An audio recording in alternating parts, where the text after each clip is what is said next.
Bien le bonjour à toutes et à tous les amis, on commence ce tour de la presse sportive en Italie avec la suite et fin de la 16e journée de Serie A. Et gros choc sur le papier qui opposait hier la Lazio à l'Inter. Si vous suivez le championnat italien, vous savez que les prétendants pour le Scudetto se tiennent dans un mouchoir de poche depuis le début de la saison. Et pourtant, l'Inter a tout simplement atomisé le club romain sur le score de 6-0. La Gazzetta dello Sport a vu une Inter stellaire. Le Quotidiano Sportivo relaye une Inter puissance 6 avec 6 buteurs différents. Le Corriere dello Sport a quand même une petite pensée pour la Lazio qui a pris un véritable coup de massue et c'est peu de le dire. Au classement, l'Inter s'empare de la 3e place alors que la Lazio est 5e.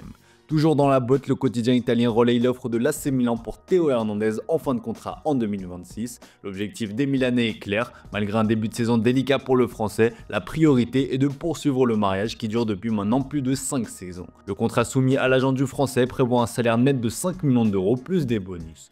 Enfin, le foot italien a été magnifiquement récompensé hier avec Ademola Lookman qui a remporté le Ballon d'Or africain 2024 comme le placarde le Daily Trust. Vainqueur de l'Europa League avec l'Atalanta avec un triplé historique en finale, l'attaquant nigérian a aussi guidé son pays à la finale de la CAN. Une saison majuscule de sa part logiquement récompensée donc. Chez les perdants, on crie toutefois au scandale, annoncé par certains médias comme le grand vainqueur, le Marocain Achraf Hakimi repart finalement bredouille sous les yeux de sa famille et du président du PSG Nasser Al-Khelaifi, présent pour l'occasion. Pour certains proches du joueur, c'est un vol. Soufiane Raimi s'est affiché notamment en story avec son ancien coéquipier au JO avec un emoji médaille d'or. Le coach adjoint de Walid Regragui en a fait de même en ajoutant un emoji qui hausse les épaules. Voilà qui est dit.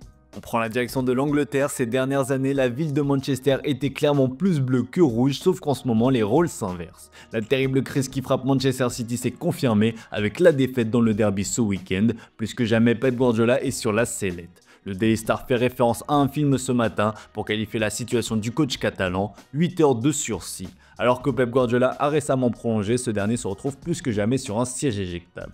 D'ailleurs, si vous voulez parier, il arrive en 2e position des coachs qui vont être limogés selon les bookmakers. Un pari irréel il y a encore quelques années, voire quelques mois. Pour le Daily Mirror, la défaite face au grand rival a enfoncé le clou. Pep Guardiola est démuni mais peut compter sur le soutien de ses joueurs. Comme le relaie le Daily Mail, Phil Foden soutient son entraîneur. En Pep, nous avons confiance, lâche le Manchester Evening News. Chez les Red Devils, le succès a donné le sourire, bien que la situation reste toujours aussi morose en championnat. Le 13e de Premier League se satisfait de ce qu'il a, à commencer par le retour de Harry Maguire. Brillant face à Manchester City, l'Anglais retrouve du temps de jeu sur Ruben Amorim. De là à le voir prolonger, c'est en tout cas ce que rapporte le tabloïd anglais un peu plus haut. Pour rappel, son contrat qui expire à l'été 2025 inclut une option de prolongation automatique d'1 an, mais cette décision appartient uniquement au club. Enfin, la bombe de la matinée est signée par les médias ukrainiens Tribuna et UAFootball. Ces derniers annoncent que la star ukrainienne Mikhailo Modric, qui a disputé 11 matchs avec les Blues cette saison, a été testé positif lors d'un contrôle antidopage. Alors que les résultats de l'échantillon B ne sont pas encore connus, le milieu offensif de 23 ans recruté par Chelsea pour 100 millions d'euros en 2023 s'expose à de lourdes sanctions. Il pourrait être suspendu durant 4 ans. Paul Pogba peut en témoigner. Affaire à suivre. Direction le Portugal pour continuer à parler prolongation et une mauvaise nouvelle pour le Paris Saint-Germain. Ça sentait déjà pas très bon mais cette fois-ci c'est confirmé. Le défenseur Thomas Araujo a été récompensé par le SL Benfica comme le placarde au Jogo ce mardi matin. Par le biais d'un communiqué, le club lisboète a confirmé la prolongation d'une autre saison de son défenseur de 22 ans. Il est désormais lié au club jusqu'en 2029 comme le relaye également le journal Record. Araujo a souvent été lié au PSG mais a donc préféré le choix de la stabilité. A noter qu'il a vu son salaire être réajusté à son nouveau statut de titulaire indiscutable aux côtés d'Otamendi. Sa clause libératoire de 80 millions d'euros devait être augmentée à 100 millions comme son coéquipier Antonio Silva, finalement elle n'a pas bougé. D'ailleurs, concernant son compatriote, Ojogo rapporte dans ses pages intérieures que la Juventus souhaiterait se l'offrir cet hiver. La volonté des Bianconeri est de négocier un prêt avec option d'achat, mais du côté de Benfica, la réponse est claire, c'est non. Bien qu'Antonio Silva a perdu sa place d'indiscutable, il reste un élément important de Benfica. En Espagne, Kylian Mbappé fait encore et toujours la une de la presse. Bien que le Real Madrid a annoncé sa blessure, le monde espère voir Mbappé comme l'affiche le journal AS dans son édition du jour. Le Monde car le Real Madrid va disputer la Coupe intercontinentale face à Pachuca demain. Comme le Relay Sport, Mbappé a bien fait le voyage à Doha, à l'Intercontinental avec Mbappé, écrit aussi de son côté Mundo Deportivo. S'il est présent avec le groupe, il n'est pas encore dit qu'il jouera. Comme l'a expliqué le communiqué, il est encore dans sa phase de récupération qui a été fixée à 10 jours initialement. Aucun risque ne sera pris par Carlo Ancelotti. Tout sera déterminé au terme d'une séance cruciale qui aura lieu ce mardi à 18h30.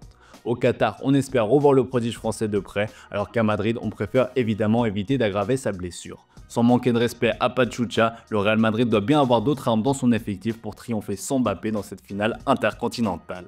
Qui suis-je pour donner des conseils, mais le Real devrait regarder d'un œil attentif ce qu'il se passe en Catalogne. Comme on vous l'a expliqué dans le JT d'hier, le FC Barcelone a dû annoncer une terrible nouvelle pour Lamine Yamal, KO comme le placard Sport.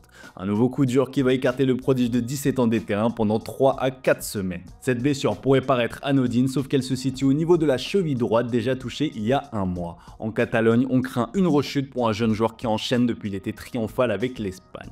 La mine cassée écrit avec peur le Mundo Deportivo. Plusieurs scénarios hantent l'esprit des Barcelonais, le cas Pedri qui a réalisé une saison à 73 matchs à seulement 18 ans et qui l'a payé les années d'après, et le cas Frenkie de Jong qui peine à retrouver son niveau à cause d'une blessure du même type. Bref, le Barça doit clairement protéger son joyau. En attendant, le vainqueur du Golden Boy 2024 a parlé de bon nombre de sujets hier à Turin lors de la cérémonie organisée par le média Tuttosport. Marca en a fait sa une et parle des rêves de Lamine Yamal. L'appétit vient en mangeant comme on dit et ça semblerait se confirmer pour le crack de 17 ans qui a fait part de ses ambitions et tenez-vous prêts. Avant d'avoir 21 ans, mon objectif est de remporter la Coupe du Monde avec l'Espagne, la Ligue des Champions et 2 autres championnats avec le Barça, relais Mundo Deportivo dans ses pages intérieures. En remportant tous ces trophées collectifs, cela le mènera logiquement au plus prestigieux des trophées individuels, le Ballon d'Or. L'intéressé a aussi été interrogé sur les possibles choix de son avenir, réponse claire et nette, non la vérité c'est que je n'y pense pas. Je ne pense qu'au Barça, à l'amélioration et à la victoire des titres ici. Je rêve de gagner des titres avec le Barça et que ma famille se porte bien. Ramener la Ligue des Champions est un rêve à réaliser, le message est passé. Voilà les amis, c'est tout pour ce matin, merci pour votre fidélité, bonne journée à vous. Comme d'hab, on se retrouve en fin d'après-midi pour le traditionnel JT Foot Mercato.